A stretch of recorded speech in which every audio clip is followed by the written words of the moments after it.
خب این مرحله تمیزکاریش بود. تا اینجا رو داشته باشیم، بریم برای نصب روی بلوک سیلندر. خب چک میکنیم باز.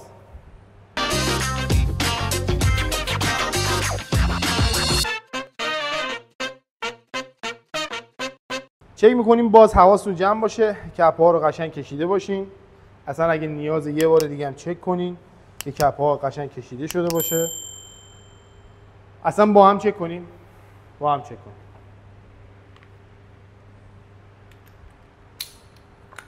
چرا من چک میکنم دوباره؟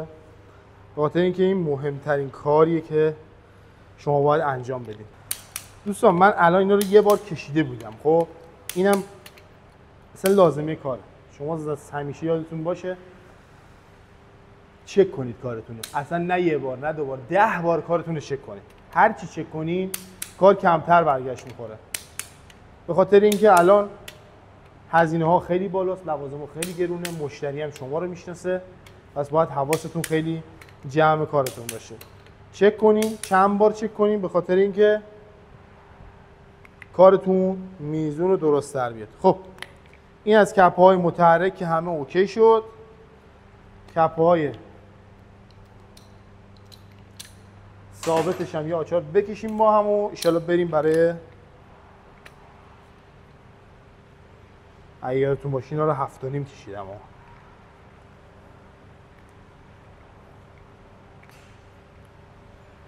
خب کپ‌های ثابت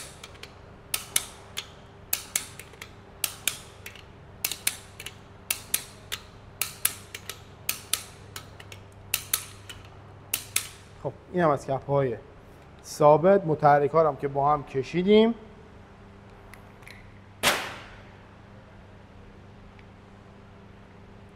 همیشه تکمه تو خالی کنید.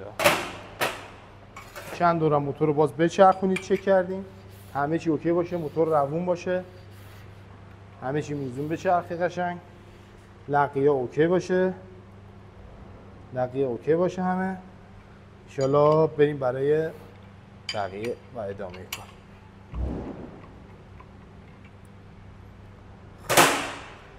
چسبمون هم که زدیم و بریم برای جایگذاری روی سیلندر. خب الان بسم الله الرحمن. خب سیلندرمون نشست، یه بچه کارتل آلومینیومی. خب پیچاش اینجاست.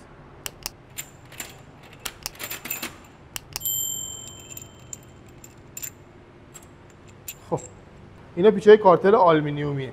سایزش هم با بقیه پیچا کلا فرق میکنه. موتور تتا 2 این سایزش 9، نه 8 نه 10، 9. هر پیچی بهش نمیخوره. یه دونه اینجا، کوتاها اینجا میخوره، بلندا هم اینجا،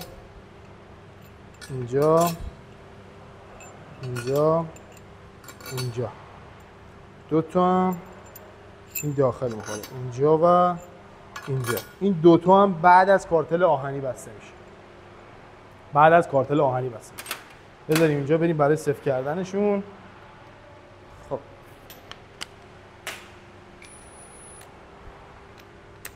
بچه اینجا رو هم با ترکمت بکشید، ولی من الان میرسونم به کف، شما فقط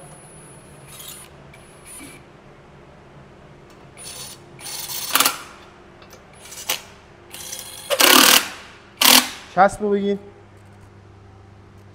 اینجا.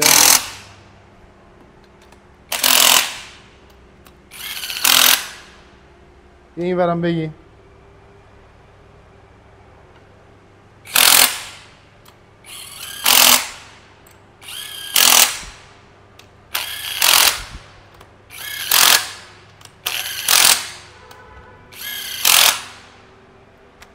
اینجوری اگه چسب بزنیم به بهترین شکل اینجوری چسب از کنارها میزنه بیرون و قول بهتون میدم خیلی خیلی خیلی عین فابریکی که از کارخونه میاد اینجوری باشه. اینم چند کیلو میکشین؟ 4 کیلو.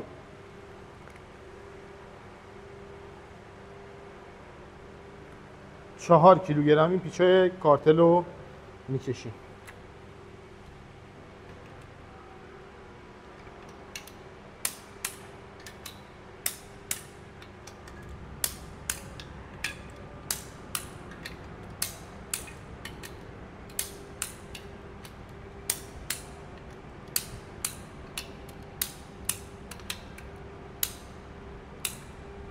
تمومه.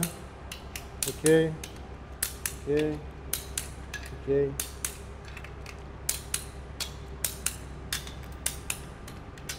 خب پیچه کارتل هم دوباره شو کشیدیم. اوکی همه میزونه. خب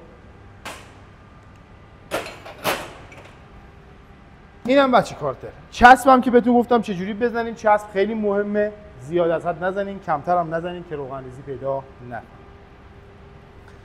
دوستان الان میتونیم قسمت اویل پمپ رو مونتاژ کنیم. حالا میریم برای اویل پمپ. خب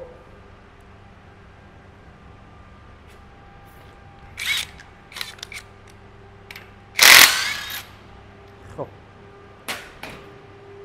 دو تا خار سر میلنگ داریم.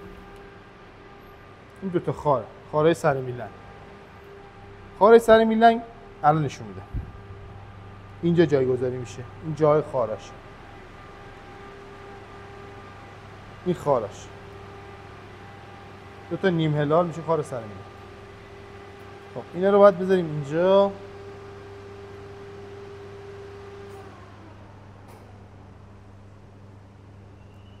یه دونش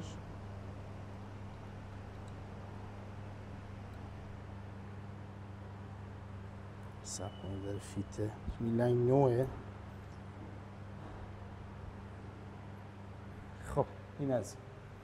حالا دنده ها باید نصب بشه. دنده اویل پمپ. دقت کنید که این دنده اویل پمپ یه دونه نشونه داره اینجا. این نشونه سمت خودتون میفته.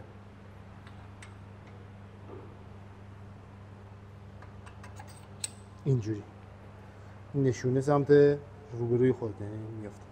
این هم همینطور. یه دنده دیگه داریم که یه دونه نشونه داره. این دنده تایم موتوره، اون دنده اویل پمپه.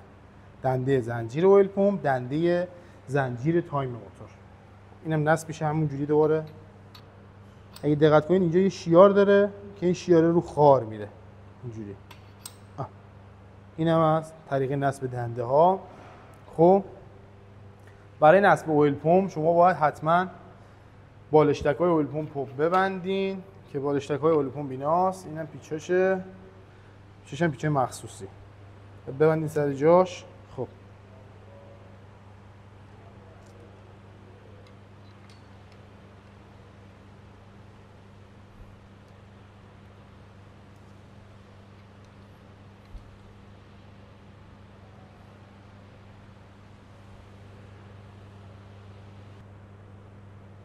دقت کنین که این پیچ‌ها رو حتما با دست صفر کنین. با این چیزای برقی هم حتی صفر نکنین. با دست صفر کنین چون که این پیچ‌ها خیلی زود میبره داخل. اینا رو با دست حتما صفر کنین. خب این از این سفته